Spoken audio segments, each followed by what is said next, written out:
بسم الله الرحمن الرحيم. إن الحمد لله نحمده ونستعينه ونستغفره ونعوذ بالله من شرور أنفسنا ومن سيئات أعمالنا. من يهده الله فلا مضل له ومن يضلل فلا هادي له. أشهد أن لا إله إلا الله وحده لا شريك له وأشهد أن محمدا عبده ورسوله لا نبي بعد. أما بعد، يا أيها الذين آمنوا اتقوا الله حق تقاته ولا تموتن إلا وأنتم مسلمون. يا أيها الناس اتقوا ربكم الذي خلقكم من نفس واحدة وخلق منها زوجها وبث منهما رجالا كثيرا ونساء واتقوا الله الذي تساءلون به والأرحام إن الله كان عليكم رقيبا. يا أيها الذين آمنوا اتقوا الله وقولوا قولا سديدا يصلح لكم أعمالكم ويغفر لكم ذنوبكم ومن يطع الله ورسوله فقد فاز فوزا عظيما.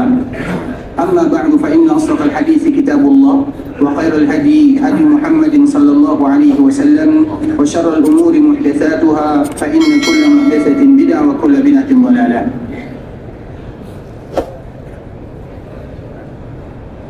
Ikhwatul Islam, saudara kaum muslimin, para tamu Allah rahimani wa rahimakumullah.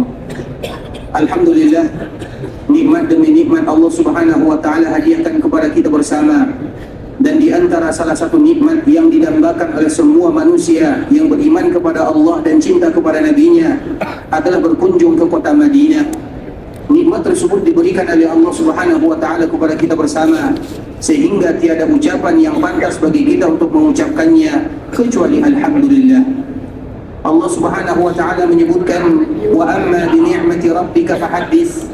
Adapun dengan nikmat yang Allah berikan kepada kalian, maka ceritakanlah, ulanglah selalu nikmat-nikmat yang Allah Subhanahu wa taala berikan kepada kalian. Gunanya adalah agar kita selalu bersyukur kepada Allah Subhanahu wa taala. Dikala kita berbicara terutama kepada diri sendiri atau kepada keluarga atau kepada orang-orang yang kita sayangi, Allah Subhanahu wa taala berikan kepada kita ini, Allah berikan kepada kita itu, maka dengan yang demikian akan membuat kita selalu bersyukur kepada Allah Subhanahu wa taala. Sehingga di dalam ayat ini Allah Subhanahu wa taala sebenarnya menceritakan tentang Nabi sallallahu alaihi wasallam. Apa kata Allah Subhanahu wa taala? Alam yajidka yatiman. Bukankah Allah mendapatkan kamu dalam keadaan yatim? Maka Allah Subhanahu wa taala jaga engkau wahai Muhammad. Bukankah kamu dalam keadaan miskin? Bukankah kamu tidak ada ini, tidak ada itu? Diingatkan oleh Allah Subhanahu wa taala. Kemudian setelah Allah Subhanahu wa taala mengingatkan Nabi sallallahu alaihi wasallam, yang tentunya ayat ini mengingatkan kepada kita bersama akan nikmat-nikmat yang Allah Subhanahu wa taala hadiahkan sebelum nikmat itu kita dapatkan. Kemudian dikala kita selalu bercerita tentang nikmat Allah Subhanahu wa taala sebagaimana yang terjadi kepada Nabi sallallahu alaihi wasallam, di akhir ayat Allah Subhanahu wa taala menyebutkan, wa amma bi ni'mati rabbika fahaddits. Ceritakanlah selalu tentang nikmat Allah Subhanahu wa taala agar kalian menjadi hamba yang bersyukur kepada Allah Subhanahu wa taala. Kemudian salawat beriringkan salam semoga senantiasa tercurahkan buat junjungan alam Nabi kita yang mulia, uswah dan qudwah kita bersama, Muhammad bin Abdullah sallallahu alaihi wasallam. Rasulullah sallallahu alaihi wasallam ketika berziarah ke perkuburan Baqi' pernah menyebutkan, wadidna law anna qad ra'ayna ikhwanana. Sesungguhnya di antara salah satu keinginanku adalah berjumpa dengan saudara-saudaraku. Para sahabat ketika mendengarkan Nabi sallallahu alaihi wasallam mengucapkan kalimat ini, mereka bertanya-tanya, ya Rasulullah, awalasna ikhwanak? Bukankah kami yang bersamamu, kami yang selalu melindungimu, kami yang selalu mendampingimu, bukankah kami ini adalah saudaramu? Apa jawaban Nabi sallallahu alaihi wasallam? Antum ashabi. Kalian itu adalah sahabatku, sedangkan saudaraku adalah mereka yang belum lahir. Kemudian dikala mereka lahir, mereka beriman kepada Allah, mereka cinta kepada Rasulullah sallallahu alaihi wasallam, dan itulah mereka yang disebut dengan saudara baginda Nabi yang mulia sallallahu alaihi wasallam. Di antara bentuk sayangnya Nabi sallallahu alaihi wasallam kepada kita, karena tidak lain tidak bukan maksudnya adalah umatnya, kita ini diinginkan oleh Nabi sallallahu alaihi wasallam untuk berjumpa dengan dirinya, dan kita disebut dengan saudara Rasulullah sallallahu alaihi wasallam. Maka Nabi menyebutkan, wadidna, sesungguhnya aku berkeinginan agar Allah Subhanahu wa taala mempertemukan aku dengan saudara-saudaraku. Tapi apalah daya, Nabi SAW sudah tiada. Walaupun Nabi sudah tiada dalam kehidupan dunia, namun kenangan-kenangan indah yang dilalui oleh Nabi SAW, sejarah-sejarah yang penuh perjuangan dan pengorbanan, hadis-hadis Nabi, sunnah-sunnah Nabi akan senantiasa berada di dalam jiwa dan raga kaum muslimin. Setiap mereka yang beriman kepada Allah, setiap mereka yang cinta kepada Rasulullah SAW, maka mereka tidak akan pernah melupakan Rasulnya, yang mana Rasulullah SAW tidak pernah selama-lamanya untuk melupakan umatnya. Sehingga di antara salah satu bentuk kita tidak lupa kepada Rasulullah SAW adalah memperbanyak ucapan salam dan salawat kepada Rasulullah SAW. Allahumma salli ala Muhammad wa ahli baiti wa azwaji wa dhurriyyatihi kama sallaita ala Ibrahim innaka Hamidum Majid. Allahumma barik ala Muhammad wa ahli baiti wa azwajihi wa dhurriyyatihi kama barakta ala Ibrahim innaka Hamidum Majid. Ikhwatal Islam, saudara kaum muslimin, para tamu Allah rahimani wa rahimakumullah. Alhamdulillah, Allah Subhanahu wa taala kembali mempertemukan kita di dalam masjid Rasulullah sallallahu alaihi wasallam, dan kita akan senantiasa kembali mengenang, mempelajari, mengetahui, mendalami tentang hadis-hadis Rasulullah sallallahu alaihi wasallam ataupun sejarah Rasulullah sallallahu alaihi wasallam serta anjuran yang dianjurkan oleh Nabi sallallahu alaihi wasallam bagi kita untuk melakukannya. Di antara salah satu yang dianjurkan bagi kita melakukannya, terutama dikala kita berada di kota Madinah, adalah berziarah ke perkuburan Nabi sallallahu alaihi wasallam. Dan kemarin kita telah menjelaskan sedikit bagaimana adab yang harus kita jaga ketika kita berziarah ke perkuburan Nabi, kemudian doa yang harus kita baca ketika kita berziarah ke perkuburan Rasulullah sallallahu alaihi wasallam. Siapa yang masih hafal doanya atau yang masih ingat doa berziarah ke perkuburan Nabi sallallahu alaihi wasallam? Silakan.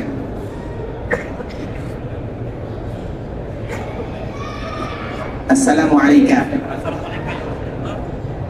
Assalamualaikum ya Rasulullah wa rahmatullahi wa barakatuh. Baik.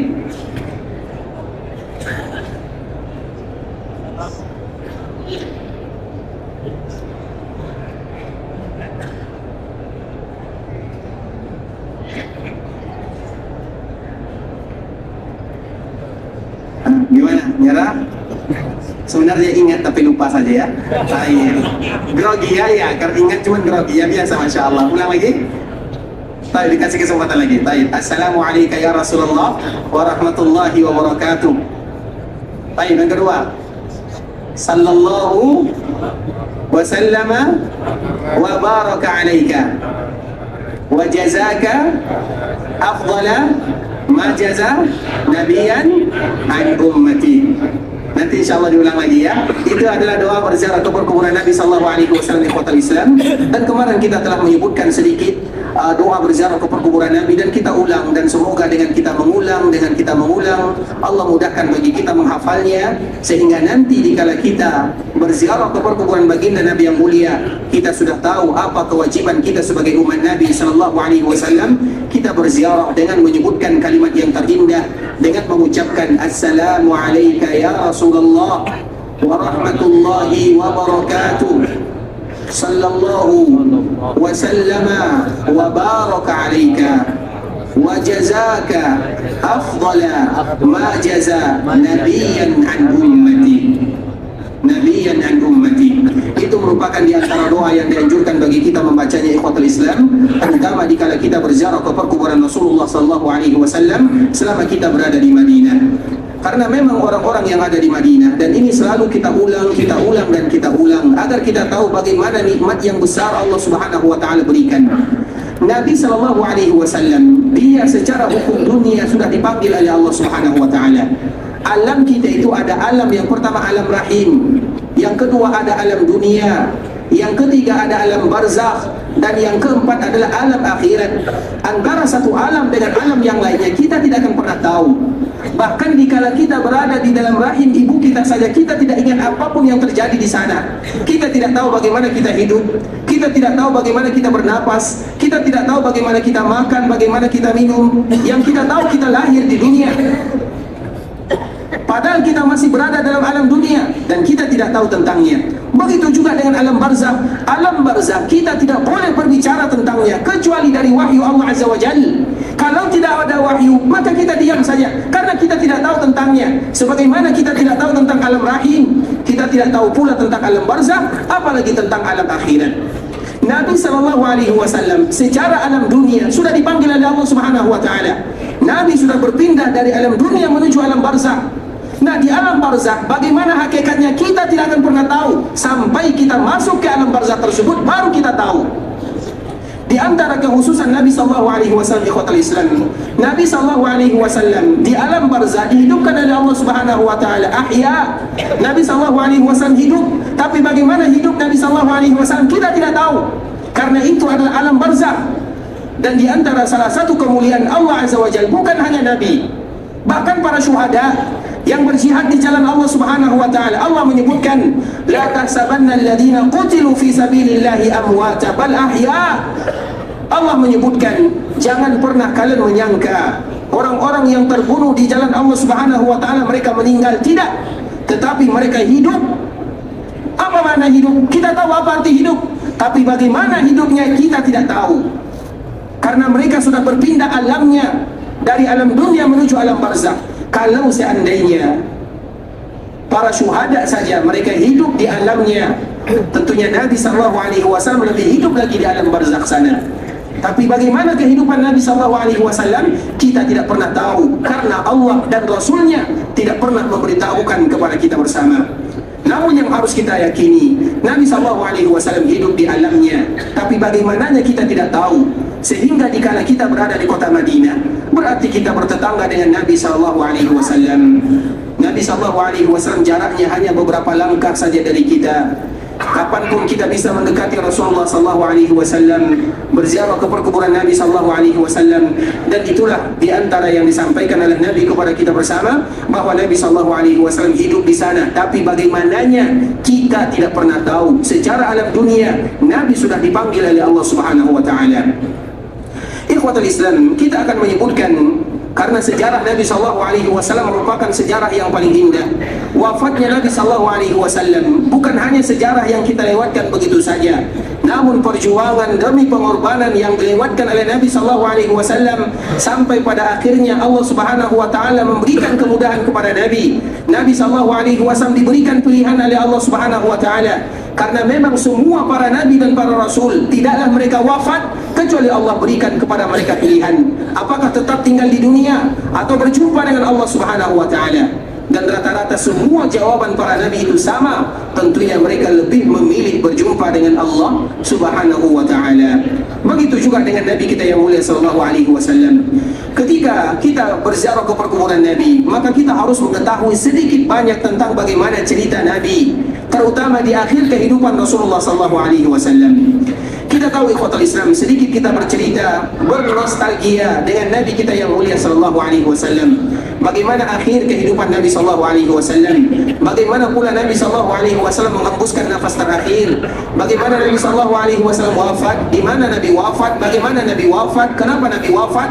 Itu merupakan di antara sejarah yang paling indah, karena wafatnya Nabi sallallahu alaihi wasallam adalah musibah yang melanda umat manusia. Karena apabila Nabi sudah dipanggil oleh Allah, berarti siap-siaplah di sana akan terjadi yang namanya hari kiamat. Itu yang pertama musibahnya.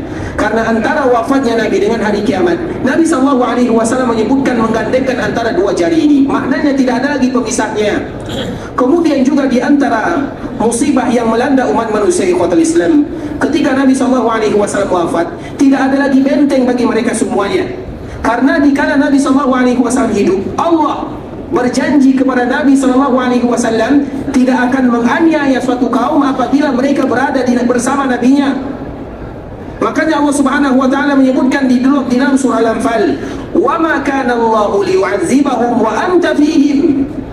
Allah tidak akan pernah mengazab mereka sedangkan engkau bersamanya. Sehingga kita lihat zaman sahabat Nabi sallallahu alaihi wasallam adalah zaman yang mulia. Tidak diberikan oleh Allah Subhanahu wa taala azab yang menimpa mereka. Kenapa? Karena ada Nabi bersamanya. Sehingga seolah-olah Nabi sallallahu alaihi wasallam yang memberikan benteng kepada mereka semua. Zaman yang paling diberikan kemuliaan oleh Allah Subhanahu wa taala. Nabi pun menyebutkan yang demikian, khairul quruni qarni. sesungguhnya zaman yang paling bagus adalah zaman Nabi SAW. Tak mungkin zaman setelah Nabi lebih bagus daripada zaman Nabi SAW. Dan di antara bentuk keemasan zaman Nabi SAW, Allah menyebutkan di dalam Al-Quran, wa ma kana Allah liyu'adzibahum wa anta fihim. Allah tidak mungkin mengazab suatu kaum, atau Allah tidak akan pernah mengazab sahabatmu, kata Allah kepada Nabi, sedangkan engkau bersama mereka. Maknanya apa, ikhwatul Islam? Selama Nabi SAW hidup, maka tidak mungkin Allah mengazab umatnya. Berarti maknanya setelah Nabi SAW meninggal, ada kemungkinan Allah mengazab umatnya. Sehingga Allah melanjutkan ayatnya, wa ma kana Allahu mu'adzibahum wa hum yastaghfirun. Ketika kita tahu bahwa kemungkinan kita diazab oleh Allah Subhanahu wa taala ada, maka Allah memberikan solusi yang kedua, dan Allah tidak akan pernah mengazab suatu kaum kalaupun tidak ada lagi Nabi bersama mereka, selama mereka senantiasa beristighfar kepada Allah Subhanahu wa taala.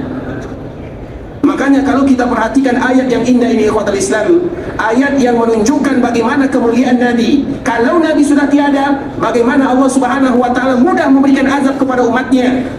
Wa ma kana Allahu liyu'adzibahum. Allah tidak akan pernah mengazab. Di dalam bahasa pertama, bahasa azab ini digunakan oleh Allah Subhanahu wa taala kalimat fi'il. Fi'il itu artinya di dalam bahasa Arab adalah yang menunjukkan masa. Ada masanya dan tidak selamanya terjadi, dan masa Rasulullah SAW sudah habis. Kemudian kalimat berikutnya Allah menggunakan isim, wa ma kana Allahu mu'adzibahum. Yang pertama liyu'adzibahum, yang kedua mu'adzibahum. Yang pertama kalimat fi'il yang menunjukkan masa Nabi sudah lewat, dan yang kedua menunjukkan isim itu lebih luas cakupannya, sehingga seolah-olah Nabi atau Allah Subhanahu wa taala menyebutkan Allah tidak akan pernah mengazab umat selama-lamanya, selama mereka beristighfar kepada Allah walaupun Nabi mereka sudah tiada. Artinya, ikhwatul Islam, ayat ini diantara salah satu pujian Allah Subhanahu wa taala kepada Rasulullah SAW dan orang-orang yang ada di zaman Nabi, sehingga dengan wafatnya Nabi, para sahabat tahu bagaimana musibah yang melanda umat ini. Musibah yang luar biasa yang kita rasakan semuanya adalah wafatnya baginda Nabi yang mulia sallallahu alaihi wasallam. Dan kita akan ceritakan sedikit, ikhwatul Islam. Semoga Allah Subhanahu wa taala memberikan manfaat kepada kita bersama, terutama dikala kita mengetahui bagaimana akhir kehidupan baginda Nabi yang mulia sallallahu alaihi wasallam, yang akan senantiasa membuat benih-benih cinta tumbuh di dalam jiwa dan raga kepada Nabi yang mulia sallallahu alaihi wasallam. Perjuangan Nabi sallallahu alaihi wasallam yang begitu luar biasa, sehingga di antara doa kita berziarah ke perkuburan Nabi, sambungan dari doa yang tadi telah kita ucapkan, sambil kita mengatakan wa nashhadu annaka ballagta ar-risalah wa addaita al-amanah wa nasahta al-ummah wa jahadta fillahi haqqa jihadi. Di antara doa yang dianjurkan bagi kita mengucapkannya ketika kita berziarah ke perkuburan Nabi, setelah kita membaca 3 kalimat yang tadi telah kita sebutkan, Assalamualaikum ya Rasulullah wa rahmatullahi wa barakatuh, sallallahu wa sallama wa baraka alaika wa jazaka afdala ma jaza nabiyyan an ummati. Dianjurkan bagi kita mengucapkan setelahnya wa nashhadu annaka ballagta ar-risalah wa addaita al-amanah wa nasahta al-ummah wa jahadta fillahi haqqa jihadi. Kami semuanya bersaksi bahwa engkau telah menyampaikan amanah, risalah, agama, dan engkau telah menyampaikan amanah dari Allah Azza wa Jalla, dan juga engkau telah memberikan nasihat yang indah kepada kami, dan engkau berjuang di jalan Allah sampai engkau wafat. Artinya, ikhwatul Islam, Nabi sallallahu alaihi wasallam tidak pernah berhenti berjuang menyampaikan agama dan risalah sampai nafas terakhir dihembuskan oleh Rasulullah sallallahu alaihi wasallam. Dan kita akan sebutkan sedikit, ikhwatul Islam, bagaimana cerita Nabi sallallahu alaihi wasallam, terutama detik-detik terakhir menjelang ajal Rasulullah sallallahu alaihi wasallam. Ikhwatul Islam, pada tahun ke-10 Hijriah, tahun di mana Allah Subhanahu wa taala memberikan kesempatan kepada Nabi untuk melakukan ibadah haji, sehingga pada tahun ini haji Nabi disebut dengan haji wada', yaitu haji perpisahan. Karena haji itu dilakukan oleh Nabi SAW di bulan Zulhijjah. Kemudian di akhir bulan Zulhijjah Nabi SAW pulang ke kota Madinah. karena hanya beberapa bulan saja sepulangnya Nabi dari haji wada, maka Allah Subhanahu wa taala memanggil Nabi kita yang mulia sehingga disebut dengan haji wada, haji terakhir atau haji pertama dan juga haji terakhir yang dilakukan oleh Nabi sallallahu alaihi wasallam. Ketika haji wada ini ikhwatul Islam, ada sebuah ayat yang sangat indah yang diturunkan oleh Allah Subhanahu wa taala kepada baginda Nabi yang mulia. Ayat itu adalah ayat yang semua kita hafal. Al-yawma akmaltu lakum dinakum wa atmamtu alaikum ni'mati wa raditu lakumul Islam dina. Hari ini aku sempurnakan agama Islam untukmu. Seolah-olah bahasa ini Allah Subhanahu wa taala memberikan pujian kepada Nabi sallallahu alaihi wasallam setelah 22 tahun atau 23 tahun lamanya Nabi berjuang menyampaikan amanah dan risalah dari Allah Subhanahu wa taala. Dikala Nabi sallallahu alaihi wasallam melaksanakan haji wada, maka Allah memberikan pujian kepada Nabi sallallahu alaihi wasallam, pujian yang sangat indah. Ayat ini ikhwatul Islam ada dua sisi. Sisi yang pertama adalah sisi pujian, sehingga di dalam sebuah riwayat disebutkan ikhwatul Islam bahwa di antara salah satu ayat yang sangat diminati dan sangat dihasadkan oleh orang-orang Yahudi adalah ayat ini. Makanya dalam sebuah riwayat yang disebutkan oleh Imam Bukhari rahimahullahu taala, anna rajulan minal yahud qala lahu ya amiral mu'minin, ada salah seorang di antara Yahudi bertanya kepada Umar bin Khattab radhiyallahu taala anhu, ayatun fi kitabikum taqra'unaha, ada sebuah ayat yang ada di dalam Al-Quran kalian selalu membacanya, law alaina ma'syaral yahud nazalat latakhadna zalikal yawma 'ida. Kalau seandainya ayat ini turun kepada kami bangsa Yahudi, maka hari di mana Allah turunkan ayat tersebut akan kami jadikan sebagai hari raya. Jadi ayat ini merupakan ayat yang luar biasa. Kemudian maka Umar kembali bertanya kepada orang Yahudi tersebut, ayo ayat apa yang kamu maksud wahai fulan atau wahai orang Yahudi? Maka orang ini mengatakan, al-yawma akmaltu lakum dinakum, hari ini sudah aku sempurnakan agamamu untukmu, wa atmamtu alaikum ni'mati, dan aku sudah menyempurnakan nikmatku untukmu, wa raditu lakumul Islam dina, dan aku ridha menjadikan Islam sebagai agamamu. Maka Umar mengatakan, qala Umar qad arafna dhalika al-yawm wal makan alladhi nazalat fihi ala Nabi sallallahu alaihi wasallam wa huwa qa'imun bi Arafah yaumul Jumu'ah. Dikala Umar mendengarkan orang Yahudi mengatakan yang demikian, kami tahu kapan ayat ini diturunkan kepada Nabi sallallahu alaihi wasallam. Hari apa ayat ini diturunkan kepada Nabi sallallahu alaihi wasallam? Di mana ayat ini diturunkan oleh Allah Subhanahu wa taala kepada Nabi sallallahu alaihi wasallam? Umar radhiyallahu taala anhu mengetahui semuanya karena memang Umar berhaji bersama Nabi sallallahu alaihi wasallam, sehingga dikala orang Yahudi ini datang kepada Umar mengatakan ada ayat yang sangat mulia yang menunjukkan bahwa Allah Subhanahu wa taala menyempurnakan Islam untuk kaum muslimin. Kenapa orang Yahudi mengatakan demikian? Karena mereka tahu agama mereka tidak pernah disempurnakan oleh Allah Subhanahu wa taala, atau agama mereka terjadi perubahan-perubahan di dalamnya. Karena dikala Allah Subhanahu wa taala menyandarkan agama Islam, Allah sandarkan kepada dirinya. Artinya apa ikhwatul Islam? Kalau Allah menyandarkan sesuatu kepada dirinya, maka sampai hari kiamat Allah pasti akan menjaganya. Dan Islam disandarkan kepada Allah Subhanahu wa taala. Sedangkan agama sebelumnya Allah tidak menyandarkan kepada dirinya, Allah menyandarkan kepada ulamanya. Kalau ulama mereka meninggal, maka akan terjadi perubahan, dan itulah fakta yang terjadi. Allah Subhanahu wa taala tidak menyandarkan agama tersebut kepada dirinya, Allah sandarkan kepada agama, kepada ulamanya. Kalau ulamanya menyimpang pula agamanya. Kalau ulama mereka meninggal, maka hilang pula agamanya, dan itulah yang terjadi kepada bangsa-bangsa sebelumnya. Sehingga dikala ayat ini turun, orang Yahudi tahu bagaimana keutamaan yang Allah berikan kepada kaum muslimin, terkhusus kepada Nabi sallallahu alaihi wasallam. Maka dengan bangga dia mengatakan, kalau ayat ini turun kepada kami bangsa Yahudi, akan kami jadikan itu adalah sebagai hari raya. Artinya ikhwatul Islam, Nabi sallallahu alaihi wasallam sudah menyampaikan semuanya, dan Allah menyempurnakan agama. Itu adalah sisi baik daripada atau sisi kabar gembira ayat ini diturunkan oleh Allah Subhanahu wa taala. Namun dalam sisi lain, ayat ini merupakan ayat berita duka kepada Nabi yang mulia dan juga kepada kita sebagai umat Nabi sallallahu alaihi wasallam. Apa berita dukanya ikhwatul Islam? Sebagaimana yang dibawakan di Di dalam sebuah riwayat ikhwatul Islam, Umar bin Khattab radhiyallahu taala anhu, "Lamma nazalat al-yawma akmaltu lakum dinakum." Ketika Allah Subhanahu wa taala menurunkan ayat ini kepada Nabi, "Wa dzalika yaumul hajjil akbar." Karena ayat ini adalah ayat yang diturunkan oleh Allah Subhanahu wa taala kepada Nabi dikala Nabi berada di Arafah. Dan hari Arafah, haji yang dilakukan oleh baginda Nabi yang mulia, bertepatan pula dengan hari Jumat. Bertemu antara dua hari yang sangat mulia. Hari Jumat adalah hari yang paling mulia.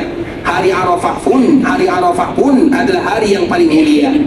Makanya kemarin dikala kita berada di hari Arafah ikhwatul Islam, tidak ada seorang pun di antara jemaah haji kecuali mereka pasti akan merasakan keindahan beribadah kepada Allah. Tidaklah mereka di sana kecuali mereka merasakan bagaimana mereka menghayati doa-doa yang mereka minta kepada Allah Subhanahu wa taala. Tidaklah mereka melewati hari Arafah dalam keadaan cuaca yang begitu panas, dalam keadaan semua orang bermohon kepada Allah, momen yang tidak akan pernah kita lewatkan dan momen yang tidak akan pernah ada duanya bagi mereka yang melaksanakan ibadah haji adalah haji atau hari Arafah. Hari Arafah itu adalah intisari daripada ibadah haji. Bahkan Nabi menyebutkan doa yang paling bagus adalah doa di hari Arafah. Tidak ada orang yang berdoa di sana kecuali Allah kabulkan. Bahkan Allah bangga kepada mereka-mereka yang ada di Arafah. Di dalam sebuah hadis yang dibawakan oleh Imam Muslim, Allah Subhanahu wa taala bertanya kepada malaikat-malaikat, karena malaikat-malaikat menyaksikan semua mereka yang ada di Arafah. Allah pun ikut menyaksikan mereka. Kita tahu di antara salah satu sifat Allah Subhanahu wa taala wa turun. Allah Subhanahu wa taala turun bukan berarti Allah Subhanahu wa taala butuh, atau bukan berarti Allah Subhanahu wa taala menginginkan sesuatu, tidak. Tapi dikala Allah turun artinya Allah ingin memuliakan dengan kemuliaan yang lebih dari yang lainnya.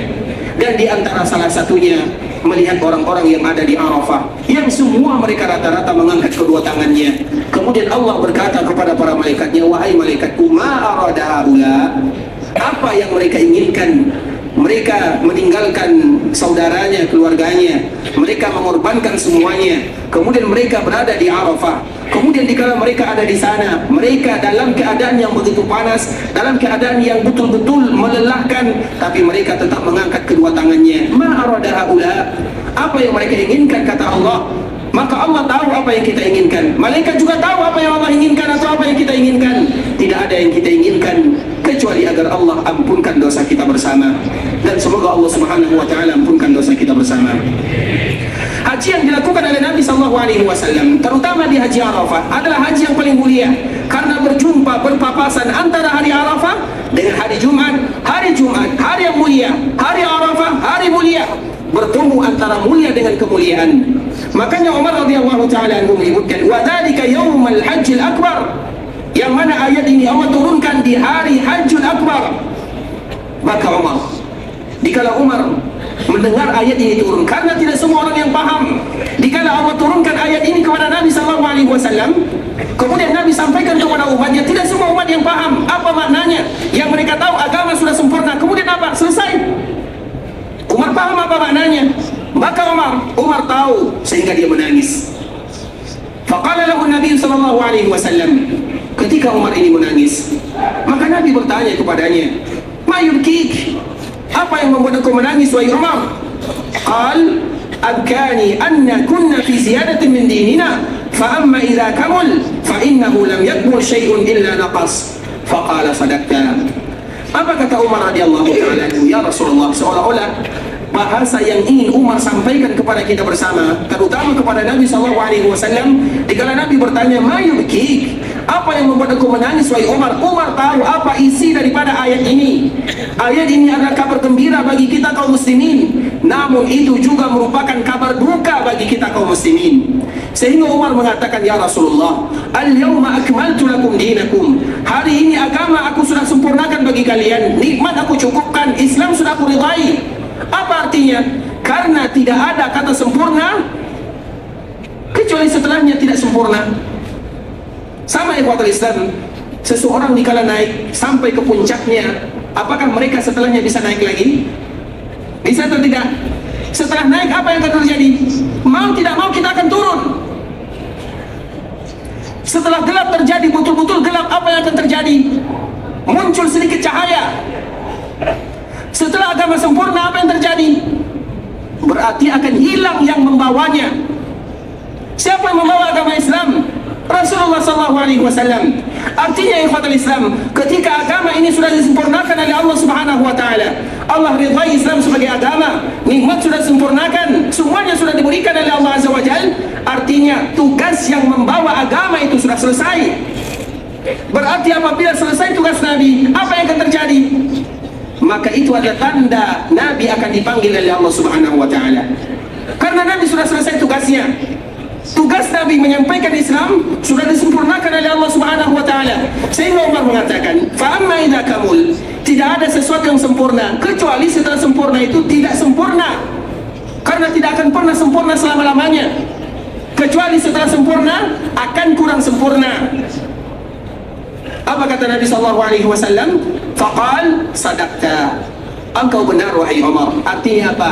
Nabi membenarkan Umar bin Khattab bahwa Nabi sallallahu alaihi wasallam atau ayat ini adalah ayat memberikan kabar duka kepada kita bersama bahwa tugas Nabi yang mulia sallallahu alaihi wasallam sudah habis, sudah selesai. Kalau tugas Nabi sudah selesai, maka itu pertanda Allah Subhanahu wa taala akan memanggil Nabi sallallahu alaihi wasallam untuk selama-lamanya.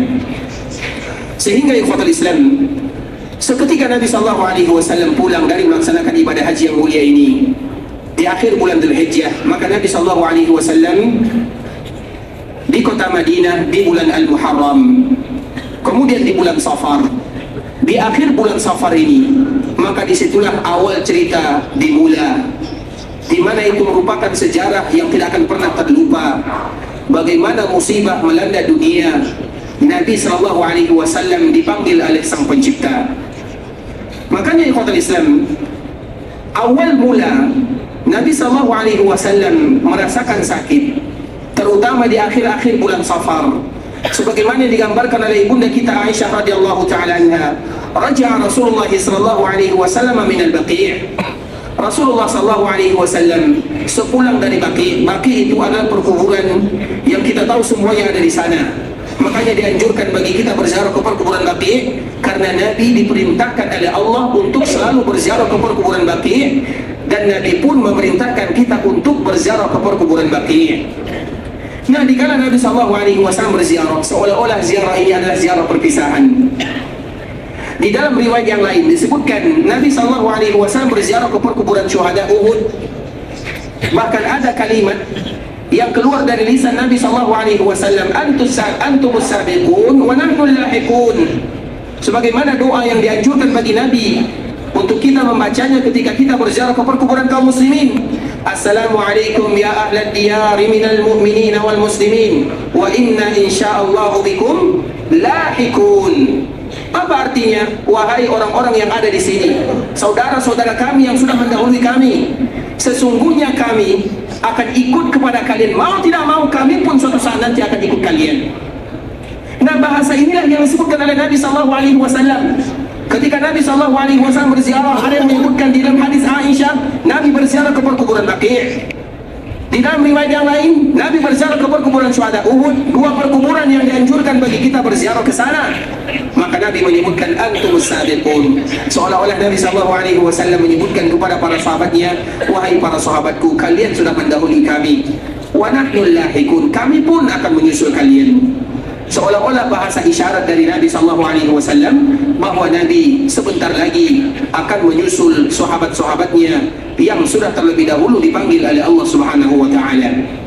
Kemudian ikhwatul Islam, di dalam hadis ibunda kita Aisyah, raja'a Rasulullah sallallahu alaihi wasallam min al-Baqi'. Nabi sallallahu alaihi wasallam pulang dari berziarah ke perkuburan Baqi'. Fa wajadani wa ana ajidu suda'an fi ra'si. Sedangkan aku pada waktu itu sedang sakit kepala, kata Aisyah. Wa ana aqul wa rasa.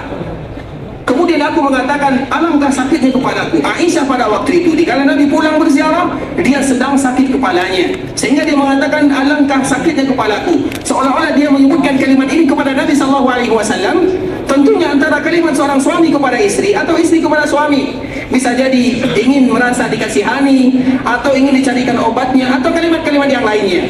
Sehingga Aisyah menyebutkan warasa, ya Rasulullah, kepalaku sakit sekali. Kemudian apa kata Rasulullah sallallahu alaihi wasallam? Bal ana ya Aisyah warasa. Kemudian dikala Aisyah mengatakan, sakit sekali kepalaku ya Rasulullah, maka Nabi menimpali, tidak wahai Aisyah, tetapi yang sakit kepala tersebut adalah diriku. Aku yang sangat sakit, merasakan sakit kepala setelah Nabi berziarah dari perkuburan Baqi'. Di dalam riwayat yang lain, setelah Nabi berziarah ke perkuburan syuhada Uhud. Kemudian itu adalah awal di mana Nabi SAW merasakan sakit yang luar biasa. Kita tahu ikhwatul Islam, Nabi itu adalah orang yang kuat. Kekuatan Nabi itu tidak sama dengan kekuatan manusia biasa. Kalau hanya sakit-sakit biasa, Nabi SAW mudah menahannya. Tapi kalau betul-betul sudah sakit dan Nabi menyebutkan warasah, berarti sakit yang dirasakan Nabi mulai berat. Kenapa demikian? Nabi itu orang kuat. Makanya Anas bin Malik radhiyallahu ta'ala anhu, pembantu Nabi SAW, menyebutkan agar kita tahu siapa Nabi kita, bagaimana kekuatan yang Allah berikan kepadanya. Nabi itu kuat. Walaupun Nabi tidak pernah memperlihatkan kekuatannya, tapi Nabi itu kuat. Kekuatan Nabi itu kalau dibandingkan dengan manusia biasa, dibandingkan dengan kita ini umat Islam, Nabi itu lebih kuat dari kita kurang lebih 30 atau 40 orang dibandingkan dengan kekuatan 40 orang di antara umatnya. Itulah kekuatan Nabi SAW. Nabi itu bukan orang sembarangan di umat Islam. Nabi Muhammad SAW seorang manusia yang paling sempurna dalam semua sisi. Dari sisi kekuatan, akhlak, muamalah, Nabi sempurna, semuanya sempurna. Dan juga di antara kesempurnaan tersebut adalah kekuatan yang dimiliki oleh Rasulullah SAW. Artinya kalau sakit biasa, tidak mungkin Nabi SAW mengatakan warasa. Pasti sakit ini adalah sakit yang berat dirasakan oleh Nabi. Maka baru keluar kalimat ini dari lisan Nabi. Karena memang Nabi sendiri yang menganjurkan. Kalau ada di antara kita yang sakit, dianjurkan bagi kita bersama untuk tidak mengeluarkan kata-kata alangkah sakitnya, alangkah ini. Kalau seandainya untuk merintih, maka dianjurkan bagi kita menahannya. Karena tidak ada orang yang sakit kecuali berguguran dosa-dosanya. Kecuali kalau seandainya kita ingin berobat, kemudian ditanya, itu lain cerita. Tapi hukum asal apabila kita merasakan kesakitan, maka dianjurkan bagi kita tidak mengeluarkan suara. Makanya Imam Ahmad dikala dia sakit yang berat yang dia rasakan, kalau kita sakit biasanya kita keluar kalimat sakit. Maka Imam Ahmad mengeluarkan kalimat saja. Kadang keluar dari suara untuk menahan, karena orang sakit itu kadang-kadang sulit menahannya. Maka dia tidak mau mengeluarkan suara untuk sempurna pahala yang dia terima. Begitu juga dengan Nabi SAW. Tidak mungkin Nabi menyebutkan kalimat ini kecuali sakit yang dirasakan oleh Nabi, sakit yang sudah mulai berat. Sehingga kita bertanya, ikhwatul Islam, apa sih sakit yang dirasakan oleh Nabi SAW? Kenapa Nabi SAW sakit? Maka ceritanya, ikhwatul Islam, dibawakan oleh Anas bin Malik radhiyallahu ta'ala anhu. Bagaimana dan apa sebabnya Rasulullah SAW sakit? Anas bin Malik menceritakan kepada kita bersama, terutama dulu ketika terjadi perang Khaybar. Kita masih ingat perang Khaybar? Kapan terjadi perang Khaybar? Perang Khaybar baru 3 hari atau 3 hari yang lewat kita menyebutkan terjadi perang Khaybar. Kapan perang Khaybar? Kalau nggak tahu kita tutup saja sampai di sini dulu ya, sejarah Nabi SAW. Kapan terjadi perang Khaybar? Tahun ke-7 Hijriyah. Masya Allah, semoga Allah memberikan kemudahan Pak ya. Jangan lupa lagi ikhwatul Islam, perang Khaybar adalah perang yang terjadi pada tahun ke-7 Hijriah, dan itu adalah sejarah yang sangat indah. Perang Khaybar ikhwatul Islam adalah perang yang terjadi pada tahun ke-7 Hijriah. Di perang Khaybar ini banyak sejarah dan kisah yang indah di sana. Perang Khaybar ini juga perang yang Allah Subhanahu wa taala hadiahkan kaum muslimin mendapatkan kemenangan yang luar biasa. Makanya ada ayat, "Inna fatahna laka fatham mubina." Ayat ini yang kita tahu diturunkan oleh Allah dikala terjadi Fathu Mekah. Tapi sebelum terjadi Fathu Mekah itu tidak mungkin terjadi begitu saja. Ada muqaddimah-muqaddimahnya. Di antara muqaddimahnya adalah perang Khaybar ini. Karena di Khaybar itu luas sekali. Dan di sana adalah orang-orang Yahudi, dan kita tahu bagaimana orang-orang Yahudi. Orang Yahudi ini ikhwatul Islam tidak pernah berhenti mengganggu Nabi SAW. Sebuah kalimat atau sebuah tradisi yang tidak akan pernah hilang dari dirinya, sampai sekarang tidak akan pernah hilang. Dan Allah yang menyebutkan hasadan min indi anfusihim. Allah menyebutkan di surah Al-Baqarah karena mereka iri dan dengki kepada Nabi SAW. Kalau mereka iri dan dengki kepada Nabi, maka sudah pasti mereka iri dan dengki kepada umat Nabi Nabi SAW. Gangguan mereka itu tidak akan pernah habis sampai hari kiamat pun tidak akan pernah habis. Karena itu adalah sifat ini. Sifat ini berat di ikhwatal Islam. Memang sebagaimana disebutkan oleh para ulama, la yakhlu jasadun min hasadin, walakinnal karimu yukhfihi wal laimu yubdihi. Ada sebuah ungkapan yang sangat indah. Sifat iri, semua manusia ada sifat irinya, semuanya. Tidak ada satupun jasad yang ada di dunia kecuali ada sifat irinya. Tetapi yang membedakan dua. Yang pertama, walakinnal karimu yukhfi. Orang yang punya hati besar, jiwa yang mulia, mereka akan berusaha menyembunyikannya. Wallaimu, mereka yang tercela, yubdi, akan menampakkan sifat tersebut. Dan salah satu yang menampakkan diri adalah orang-orang Yahudi kepada Nabi dan kepada umat Nabi selama-lamanya. Makanya ikhwatul Islam, mereka selalu melakukan gangguan terhadap Nabi SAW. Mereka sudah dihukum oleh Nabi, tidak boleh lagi tinggal di kota Madinah. Kemudian mereka pergi ke tempat yang lainnya, mereka tinggal di Khaybar. Mereka masih mengganggu Nabi SAW. Kita tidak tahu apa yang ada dalam pikirannya, kenapa mereka selalu mengganggu Nabi SAW. Bahkan mereka juga pernah membunuh Nabi SAW di kota Madinah. Ikhwatul Islam, Nabi bermuamalah dengan orang Yahudi, tapi mereka selalu mencari makar, membuat makar untuk Nabi SAW. Pada akhirnya mereka diusir dari Madinah dan mereka tinggal di Khaybar. Ketika mereka ada di Khaybar, mereka masih mengganggu Nabi SAW. Mereka senantiasa, makanya kita tahu pada tahun ke-6 Hijriah, kita kenal ada yang namanya perjanjian Hudaybiyah. Kemudian perjanjian Hudaybiyah ini dilanggar oleh orang-orang musyrikun, maka terjadilah Fathu Makkah. Pelanggaran perjanjian ini, apakah mungkin terjadi pelanggaran perjanjian begitu saja? Tidak. Ada provokasi dari orang-orang Yahudi.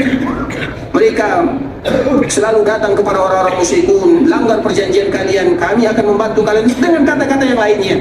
Intinya ikhwatul Islam, mereka selalu membuat makar untuk Nabi SAW, sehingga Nabi pada tahun ke-7 Hijriah ini datang bersama para sahabatnya untuk mengepung benteng yang ada di Khaybar tersebut. Di Khaybar ini banyak cerita-cerita yang indah ikhwatul Islam. Intinya Allah berikan kemenangan kepada kaum muslimin melalui Ali bin Abi Thalib radhiyallahu ta'ala anhu. Makanya dikala Nabi mengepung Khaybar, kemudian Khaybar itu belum lagi dibukakan oleh Allah, belum lagi diberikan kemenangan kepada kaum muslimin, maka keesokan harinya dikala salat Isya, Nabi SAW menyebutkan, la u'tiyanna rayata ghadan rajulan yuhibbullaha wa rasulah wa yuhibbuhu Allah wa rasuluh. Ketika Nabi mengepung Khaybar, belum lagi diberikan kemudahan oleh Allah untuk menaklukkan Khaybar, maka dikala terjadi salat di ikhwatul Islam atau salat Isya, Nabi bersama para sahabatnya, apa kata Nabi? La u'tiyanna rayata ghadan, besok aku akan berikan panji kepemimpinan perang kepada seseorang yang mana orang ini sifatnya dia suka, dia sayang, dia cinta kepada Allah, dia cinta kepada Rasulnya. Allah sayang kepadanya, Rasul pun sayang kepadanya. Sebuah sifat yang sangat mulia. Kalau dia sayang kepada Allah, kalau dia sayang kepada Rasulullah, kalau Allah sayang kepadanya, kalau Rasul sayang kepadanya, apa artinya? Berarti orang ini adalah penduduk surga yang masih berkeliaran di bumi Allah Subhanahu wa ta'ala.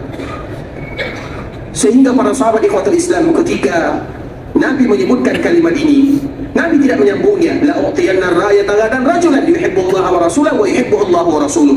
Besok aku akan berikan panji kepemimpinan perang. Khaybar akan dibukakan oleh Allah melalui tangannya. Sifatnya orang ini cinta kepada Allah, cinta kepada Nabinya, Allah pun cinta kepadanya, Nabi pun cinta kepadanya. Setelah menyebutkan kalimat ini, Nabi masuk ke kemahnya, ke tendanya. Para sahabat kebingungan.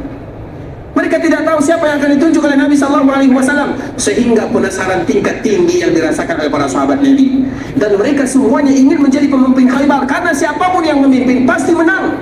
Itu janji Rasulullah SAW, dan Rasul tidak mungkin berdusta. Siapapun yang memimpin, siapapun pasti akan diberikan kemenangan. Yang dirasakan atau yang diinginkan oleh sahabat bukan ini. Yang diinginkan oleh sahabat sifatnya, orang ini, pemimpin ini, orang yang cinta kepada Allah, cinta kepada Rasulnya, Allah cinta kepadanya, Rasul pun cinta kepadanya. Itu yang mereka inginkan. Makanya Umar bin Khattab radhiyallahu ta'ala anhu mengatakan, aku tidak pernah ingin menjadi pemimpin kecuali pada saat ini. Maka Maknanya pemimpin yang ditunjuk oleh Nabi SAW kecuali pada saat ini, karena ada sifat yang betul-betul mulia dimiliki oleh orang tersebut. Sehingga di malam harinya ada di antara sahabat yang penasaran, mereka tidak tidur karena mereka ingin mendapatkan kemuliaan yang luar biasa ini.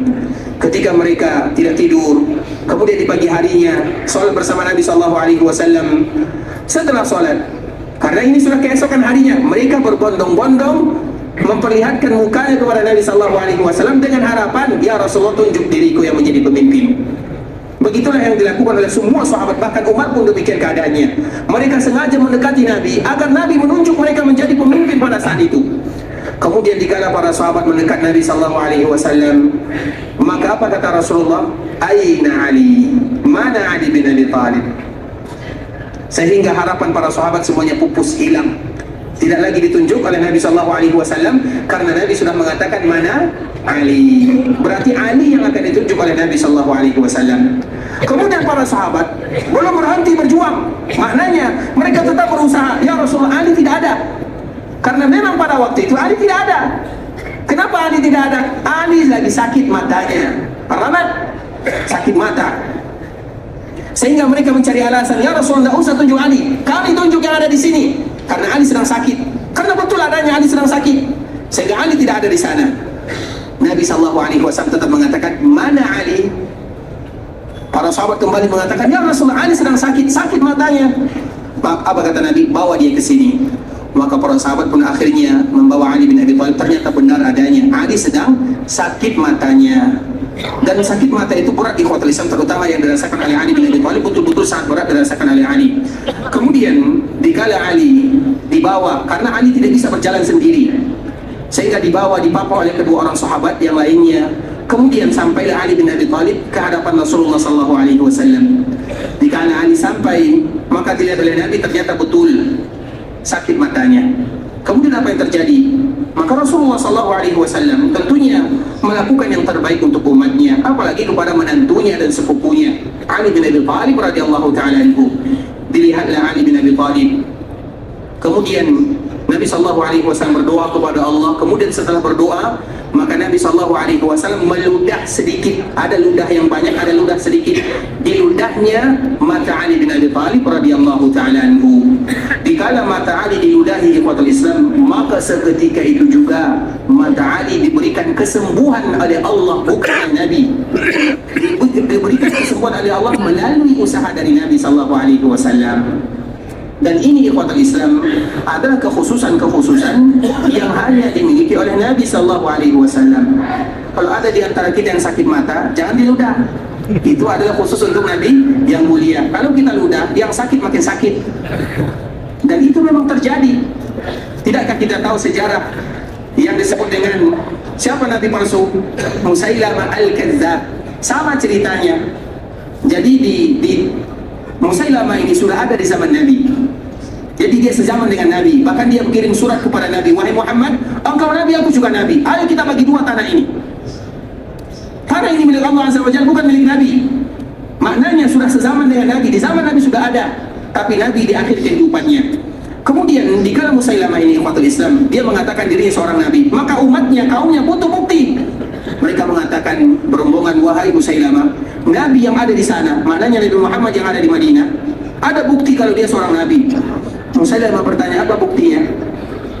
Ada kaum yang mengatakan, Nabi, mereka mengadu kepada Nabi, ada sumur. Yang sumur itu kita tahu, membuat sumur di daerah sini tidaklah mudah, tidak sama dengan daerah kita. Kadang membuat sumurnya sulit, atau kadang-kadang mendapatkan airnya tapi airnya tidak tawar, banyaklah. Ada sebuah sumur, kata kaumnya, orang-orang Musailamah ini mengatakan kepada Musailamah, mereka datang kepada Nabi yang mengatakan ada sumur yang airnya asin. Maka Nabi diludah oleh Nabi, yang asin menjadi tawar. Mendengarkan kalimat ini, Musailamah pun ingin membuat sebagaimana yang dibuat oleh Nabi. Mana sumur yang asin? Dicari sumur yang asin. Kemudian diludah, yang asin jadi asin. Yang asin ini lebih asin lagi, bahkan hilang airnya. Artinya apa ikhwatul Islam? Ada kekhususan yang tidak boleh dilakukan kecuali oleh Nabi itu sendiri. Nggak boleh ikhwatul Islam. Nabi manusia biasa, iya, tapi Nabi memiliki kelebihan dibandingkan dengan manusia biasa. Nabi itu barokah, ludahnya barokah, semuanya barokah. Bahkan keringat Nabi pun keringat yang barokah. Para sahabat, sahabiyat, mereka menjadikan keringat Nabi sebagai parfum, sebagai minyak wangi untuk keluarganya. Karena keringat Nabi ibarat kasturi. Kalau keringat kita, ya beda-beda tipis dengan terasi ya. Intinya ikhwatul Islam tidak boleh disamakan, tidak sama. Ada kekhususan, makanya kekhususan seperti ini. Keberkahan, karena ini kalimat keberkahan, ada keberkahan Nabi itu semuanya barokah. Jasad Nabi barokah, bahkan disebutkan dikala terjadi perjanjian Hudaybiyah ikhwatul Islam, orang-orang kufar menceritakan kepada orang-orang kufar ini, menceritakan kepada sesama, aku pergi ke Rum, aku pergi ke Faris, aku pergi keliling dunia, aku tidak pernah memperlihatkan atau tidak pernah melihat orang-orang yang lebih memuliakan kecuali sahabat Nabi memuliakan Nabinya. Kemudian dia menceritakan, tidaklah Nabi rambutnya kecuali diambil. Kalau Nabi cukur rambutnya, tidak akan ada yang jatuh. Kalau Nabi meludah, tidak akan ada yang jatuh. Semuanya diambil. Kemudian mereka usapkan di badannya karena barokah. Tapi ingat, itu Nabi SAW, orang lain jangan coba-coba. Kenapa demikian? Nabi dipuji, Nabi dijamin. Kita apa jaminannya? Tidak ada. Bisa jadi yang sehat jadi sakit. Misalnya contohnya air ini kalau diludah oleh Nabi SAW akan barokah, kita hidup selama-lamanya. Tapi bisa jadi kalau orang lain yang meludah malah petaka selama-lamanya. Berbeda ikhwatul Islam. Maknanya kita ingin menyampaikan Nabi manusia biasa, iya, tapi Allah berikan kekhususan untuk Nabi. Nabi itu semuanya barokah. Salah satu keberkahan Nabi adalah dikala meludah di muka Ali dan di mata Ali langsung sembuh. Apa kata Ali bin Abi Thalib? Semenjak Nabi meludahi mataku ini, semenjak itu pula aku tidak lagi pernah merasakan sakit selama-lamanya sampai dia wafat. Dan itu bukan cerita pertama ikhwatul Islam. Ada lagi cerita ketika terjadi perang Uhud. Ada sahabat yang matanya sakit, lebih parah lagi dari Ali bin Abi Thalib. Kalau Ali masih sakit matanya, ada kemungkinan untuk sehat. Tapi orang yang terjadi di perang Uhud ini, ada salah seorang sahabat, dikala terjadi perang, masuk anak panah di matanya. Nah mungkin sehat. Anak panah masuk di matanya. Kemudian setelah beberapa hari terjadi perang Uhud, maka dia datang kepada Nabi. Kemudian dia mengatakan, ya Rasulullah, doakan aku kepada Allah agar Allah menyembuhkan mataku. Maka Nabi mengatakan, karena Nabi setiap kali ada sahabat yang meminta, Nabi memberikan tawaran, kalau kamu sabar maka surga untukmu, tapi kalau kamu misalnya menginginkan aku doakan. Nabi tidak langsung mendoakan begitu saja, tapi Nabi memberikan bagaimana seseorang harus sabar di dalam menghadapi ujian. Itulah yang selalu dilakukan oleh Nabi SAW. Sahabat ini mengatakan, ya Rasulullah, doakan diriku. Kenapa dia demikian? Karena ternyata istrinya ngambek, yang tadinya ganteng tidak lagi ganteng dia. Artinya karena matanya sudah buta sebelah, sehingga supaya mengakurkan antara rumah tangga mereka, dikala ditawarkan oleh Nabi SAW sabar atau didoakan, maka dia katakan, doakan ya Rasulullah. Maka setelahnya Nabi SAW mendoakan orang tersebut kepada Allah. Kemudian apa yang terjadi? Mata yang tadi sudah tidak mungkin lagi sehat dan bisa melihat, dan tidak pernah lagi tidak bisa melihat atau rusak untuk selama-lamanya sampai sahabat ini wafat. Lebih dahsyat lagi daripada Ali bin Abi Thalib radhiyallahu taala anhu. Dan kisah seperti ini banyak sekali ikhwatul Islam. Wajar, itu Nabi SAW. Nabi ia manusia biasa, tapi Nabi adalah Rasul yang paling mulia, dimuliakan oleh Allah Subhanahu wa Ta'ala dengan doa-doa yang bisa langsung menembus langit Allah Subhanahu wa Ta'ala. Kemudian Allah kabulkan. Itulah Nabi kita yang mulia sallallahu alaihi wasallam. Dan salah satunya cerita yang tadi telah kita jelaskan tentang sahabat Ali bin Abi Thalib radhiyallahu ta'ala anhu. Kemudian di kota Islam, akhirnya Ali bin Abi Thalib dikala sudah sehat, maka dia diberikan panji kepemimpinan oleh Nabi. Kemudian dikala diberikan panji kepemimpinan, kaum muslimin langsung menang sesuai dengan janji. Kemudian setelah kaum muslimin menang, maka Rasulullah ingin membagi harta yang ada di sana karena sudah menjadi milik Nabi dan kaum muslimin. Tapi orang-orang Yahudi, coba lihat Nabi SAW, Nabi dikhianati, Nabi dibuat makar untuknya. Ketika Nabi mendapatkan Khaybar ini dan Nabi ingin membagikan kepada semua yang ikut perang, apa kata orang Yahudi? Wahai Muhammad, jangan bagi tanah kami, Jadikan tanah ini tetap kami tinggal di dalamnya, dan kami yang menggarapnya, kami yang berusaha, kami yang berkebun di dalamnya, dan nanti jatahnya kami berikan sebahagian untuk kalian. Nabi SAW mengiyakan. Artinya ikhwatul Islam, Nabi itu adalah orang yang paling bagus akhlaknya, bahkan kepada musuh pun demikian Nabi SAW. Kemudian ketika Nabi sudah mendapatkan kemenangan, maka di sanalah cerita awal daripada Nabi SAW merasakan sakit. Ketika Nabi sedang makan, maka ada seorang wanita Yahudiyah. Dia bertanya kepada sahabat Nabi, aku ingin memberikan hadiah kepada Nabi kalian. Dan mereka tahu, orang Yahudi tahu Nabi menerima hadiah, Nabi tidak menerima sedekah. Katakan kepadaku, makanan apakah yang paling disukai oleh Nabi? Maka para sahabat mengatakan, Nabi itu paling suka kambing, dan bagian pahanya itulah yang paling disukai oleh Rasulullah SAW. Akhirnya wanita ini membuat makanan kambing, tapi dikala dia membuatnya, maka dia menaburkan racun di dalamnya, terutama yang bagian paling disukai oleh Rasulullah SAW. Bagian paha yang paling Nabi suka dibuat racun oleh wanita Yahudiyah ini. Kemudian diberikan kepada Nabi SAW. Di awal mula Nabi tidak tahu. Kemudian Nabi SAW mencicipinya, dan sudah dicicipi oleh sebagian sahabatnya. Ada sebahagian yang menyebutkan Nabi sudah menelannya, ada lagi yang menyebutkan Nabi hanya mengunyahnya, sampai makanan ini berbicara. Makanan kambing yang sudah mati, yang tidak bisa lagi berbicara secara hukum alam, tapi dia bisa berbicara. Akhbarani bi annaha masmumah, kata Nabi SAW. Artinya, besok kita sambung. Ikhwatul Islam, saudara kaum muslimin, para tamu Allah rahimani wa rahimakumullah. Bagi kita yang akan pulang, maka baca sendiri sejarahnya.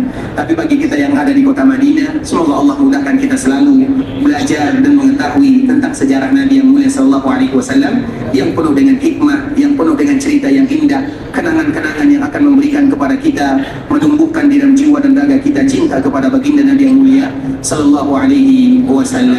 Ikhwatul Islam, saudara kaum muslimin, para tamu Allah rahimani wa rahimakumullah. Sampai di sini pembahasan yang bisa kami sampaikan, yang benar dari Allah Subhanahu wa taala, yang salah sudah pasti dari diri kami pribadi karena kurangnya ilmu kami, karena kebodohan dan kejahilan kami. Kami mohon dimaafkan kalau seandainya ada kesalahan, ada kekurangan, ada kata-kata yang kurang berkenan di hati, kami mohon dimaafkan. Dan kita senantiasa berharap kepada Allah Subhanahu wa taala, Rabbul Izzati wal Jalalah, Allah Subhanahu wa taala yang Maha Pemurah, yang akan mengabulkan doa-doa seorang hamba dikala mereka meminta kepada Allah. Kita selalu meminta kepada Allah agar Allah ampunkan dosa kita bersama, dosa orang tua kita, dosa keluarga kita, saudara-saudari kita, dan dosa orang-orang yang pernah berbuat baik kepada kita, serta seluruh kaum muslimin. Kalau ada di antara kita yang mendapatkan musibah, semoga Allah Subhanahu wa taala lapangkan musibahnya. Kalau ada di antara kita yang sakit, semoga Allah berikan kesehatan kepadanya. Kalau ada di antara kita yang berhutang, semoga Allah Subhanahu wa taala membantunya untuk melunaskannya. Kalau ada di antara saudara kita yang sudah dipanggil oleh Allah, semoga Allah menjadikan perkuburan mereka taman di antara taman-taman surga. Semoga setiap doa yang kita panjatkan kepada Allah, Allah kabulkan. Setiap ibadah yang kita lakukan diterima oleh Allah Subhanahu wa taala. Allah menjadikan haji yang kita lakukan adalah haji yang mabrur. Sa'i yang kita lakukan adalah sa'i yang masykur. Dan dosa-dosa yang pernah kita lakukan adalah dosa yang akan diampunkan oleh Allah Subhanahu wa taala. Kalau ada di antara kita yang ingin pulang ke kampung halamannya, semoga Allah mudahkan perjalanannya, lancarkan urusannya, kembalikan mereka bersama keluarganya dalam keadaan sehat walafiat. Kalau ada di antara kita yang ingin pergi ke Mekah untuk beribadah, semoga Allah menerima semua amal ibadahnya dan Allah kabulkan semua doa dan permintaannya. Kita tutup dengan mengucapkan doa kafaratul majlis. Subhanakallahumma bihamdika asyhadu an la ilaha illa anta astaghfiruka wa atubu ilaik. Wa sallallahu wa sallim ala nabiyyina wa habibina wa khalilina wa sayyidina Muhammadin wa ala alihi wa sahbihi wa sallam tasliman katsira. Assalamualaikum warahmatullahi wabarakatuh.